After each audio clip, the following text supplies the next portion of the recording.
Hi, welcome to our Facebook Live. We're so excited to be here. We're Women Rising Together.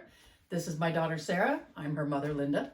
And we just want to thank you for coming by, taking some time with the Facebook Live with us. Please share, comment, like, whatever feels right to you. And then if you would like, please join our Facebook group. We'll put a link to that in the comments after the live. So, someone's in rare form today, isn't she? Today, our topic is keep your eye on the prize. So the first question is to ask yourself, what is the prize? What is it that you really, really want? Really, really want? Yeah, and for what you want, are you willing to be uncomfortable to reach it? Because that's key. We can't reach things most of the time, like what we want, without being slightly uncomfortable along the way. Or a lot uncomfortable. So there's a sliding scale of uncomfortability. So you can be a little uncomfortable, or it can be really, really, really, really uncomfortable. So are you willing to be uncomfortable to reach it? If you're not, do you really, really want it? Do you really want it then? Yeah. So one of the little post-it notes I keep by my side of the desk is suffering is optional. So when I get out of my comfort zone, I can suffer with that. I can struggle with that, but I don't have to. I can embrace the discomfort. I can welcome the discomfort if on the other side of that is going to be a path closer to my goal. If I'm going to really clearly see a path to the prize of what's important to me. So really think about the different prizes in your life of what you want and why do you want them. So one of the prizes in my life that I keep my eye on quite frequently is my relationship with Sarah. It's really important to me that we have clear communication, that we support each other, that we challenge each other, that we help each other expand more and be more of who we came to be in the world. And we have fun with each other. Absolutely. And make sure we say light of things. So it's not to say that our relationship isn't perfect and, rainbows and unicorns and daisies 110% of the time, which is not. Wow. Somebody should have told me. Oh my God, Mom. It's not. We have our moments where, where someone says something that's like a little snappy or a little harsh, or if I'm in the zone while working, she doesn't really like to interrupt me because I get crabby and she doesn't like that, because when I'm in the zone, I'm in the zone, I don't like it when she barks at me. What do you want? Nothing. But my eye is on the prize of a great relationship with her. So we work around that. And we work through it. So we talk about it. So I told her, I'm like, okay, so I'm going to start setting an alarm for when she wants to do things, because she doesn't like to push me when I'm in the zone of trying to get something done. So I'm like, I need something to jar me out of my headspace so that I can switch gears and do something else. Because it's difficult for me to switch gears if I'm focused on one thing. So I have to do something else that's not her. And not so setting an alarm or something, so she feels comfortable and we can still do something else. Yeah, but the bottom line is we both find a way around it, because our prize is a fabulous relationship. Yeah, and it's a fabulous relationship no matter who it's with. Your spouse, your child, your parent, your coworkers. It doesn't matter who it is. It takes some energy and effort to make sure that you are showing up the way you want to, that you understand their love language, how they like to be talked to, how they like to be touched or not touched, how they like to have quality time with you, or do they need words of affirmation? I mean, there's a lot of things you need to understand about people, about everybody in your life, to know how to support them. And finding collaborative solutions to be able to make that relationship work. So that's the ultimate thing that we keep. The goal is to have a fantastic relationship, which we do, but to continue to have that, we have to consistently work at finding collaborative solutions to anything that does come up within our relationship. So again, me setting an alarm instead of having her try to pull me out of my headspace while working, that's a collaborative solution. So we're trying to solve the problem without compromising, because someone will lose within a compromise versus a collaborative solution is when both people get to win. Yeah. So the question for you is, first, what is the prize you're keeping your eye on? Why do you want it? Do you want it enough to be uncomfortable? And what happens if you take your eye off the prize? So to continue working on the example of our relationship, if I take my eye off the prize of having a fabulous relationship with her, I might not apologize after snapping at her. I might get my feelings hurt and not talk it out with her. Mm-hmm. I might choose to just go do other things so that I don't have to interact with her. Well, that doesn't help me get to the prize of a fabulous relationship. And so if I find myself doing any of those things, I have to really pull back and look at why I'm doing that, and be able to talk it through. And that's one of the things that we kind of pride ourselves on, is our ability to talk things through. Not always the moment of the time one of us is irritated or angry or whatever, feelings hurt or not listening or whatever, but we come back. That's the thing I really love about our relationship. And she started doing this a couple years ago, where she would bite at me, bark at me, whatever, and she would come back the next day and say, I know I did that yesterday, and I didn't feel good about that, and here's what was going on for me. And then we get to talk about it. Mm-hmm. And it's like this beautiful, mature way of working that I try to do that with all of my friends too. And so that's the piece for me, is if I've got something that is going on for me in any of my relationships, first I look inside of me about what's going on. I look at what the prize is. What kind of relationship do I want with that person? Is it the kind of relationship where it's good for me to engage about something that was upsetting? Is it good for me to engage about something where I want more depth with that person? Or is it the kind of relationship that I just don't get into that stuff? Because I have a variety of relationships. So my eye is on the prize of deepening the intimacy in all of my relationships. But that means different things in different relationships. So I know what my prize is, my goal, in every relationship I have. Do you? Yeah. Yeah. Yeah. Yeah. Yeah, because the biggest thing for me is making sure that, like, communication, that we're communicating, and then also is that there's a similar amount of effort. And if there's not a similar amount of effort, I'm not going to reach out as much. I'm not going to try and keep the relationship going all by myself. I don't believe in that. So my focus is, is this person, I'm always looking at, is this person still putting forth an effort to spend time with me, to talk to me, to hang out with me? And sometimes people's effort is also going to look different. So I know with one of my friends, they don't really reach out to hang out with me very often, if at all. But at the same time, I know that they do think about me, because they'll get me really great gifts for my birthday. They'll buy me random stuff from, like, when they're out and about. It's like, oh, I saw this and I totally thought of you. And like, so I know that they think about me, and I know that they care about me, and that they consider, like, I'm still one of their friends, of course. But how they see effort is different than how I see effort. Yeah. So it's understanding their capacity and accepting what their capacity is and what they want to do for effort within a relationship, and understanding that. Beautiful. So one of the questions to ask yourself is, what support do you have currently in your life to help you stay focused on the prizes that you want to be focused on? So for us, for instance, we have a coach who is well-versed in human design and our different ways of working in the world. And she's really good about supporting us and understanding that and deepening our awareness of where some things are just different, and then how to navigate that in our work relationship together.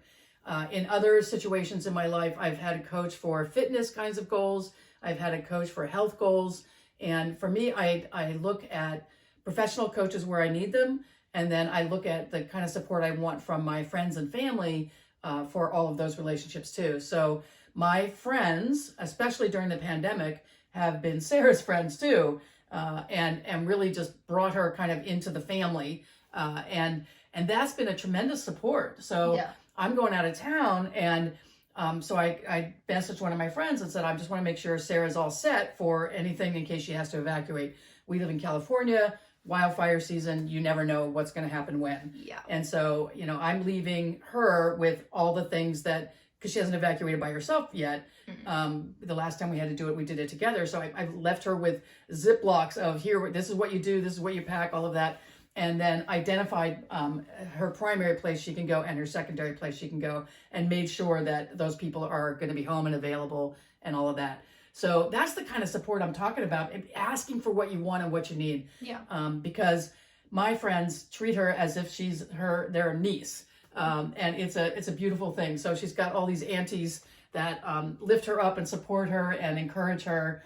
And they really support our relationship. And, if there was ever a time I had to work something out, I could with my friends, but typically because we have done so much work, we can work it out just with each other. We don't usually need help with that. The biggest thing now is like, okay, when she gets into that zone, that worker bee zone, Linda doesn't like to say, hey, is it time to record that video? What? No, I got to do this. Okay. Let me know when you're done. So then the other question is, I feel really blessed in my life with the kind of support I have. And I know so many women don't have that. And that's part of the reason we started Women Rising Together, is to provide a place that's all positive and supportive. Nobody tearing each other down. It's not a sob story kind of place. It's here's where I am. Here's where I want to be. I need some support. Anybody have some feedback for me? Anybody have some ideas of things that I could do? So look at the things in your life that you really, really want and ask yourself, what additional support do I need? Like, I love my coach, and there's a lot I'm learning from her. And we also hired another person to take their course for a kind of marketing that my coach isn't providing all the resources for us in yet. She's gonna later in the year, but I wanted to learn it faster. So rather than be frustrated, what's the point of that? I said, okay, great. You're not ready to provide that level of support. I'm going to go get it over here. And I feel good about that. Yeah. To me, that's win-win-win. Yeah, because you're not, that's like a big thing, is realizing that if you're getting frustrated with something, or like someone, something, or a situation, it's because you're not getting what you want out of whatever is going on. And so you have to look at, well, first of all, can you get what you want? And if you can, are you willing to wait, or do you want to focus your attention elsewhere and get it somewhere else?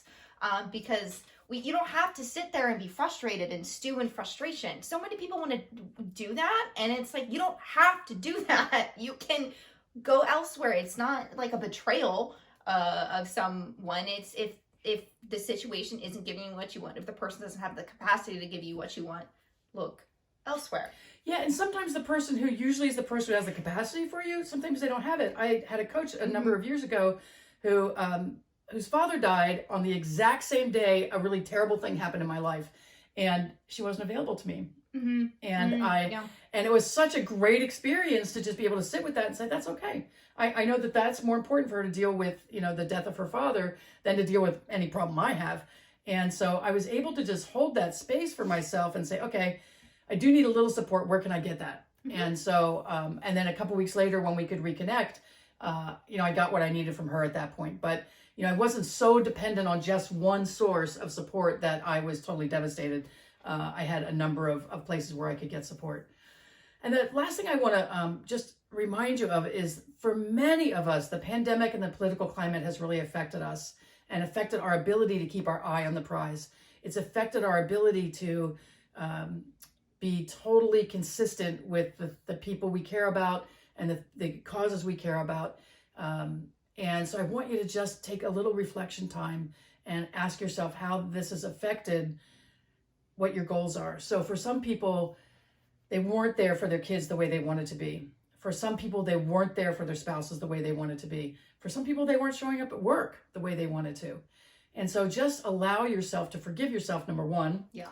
And number two, look at that this isn't over yet. There's some more disruption coming. Yeah. I don't think anybody questions that.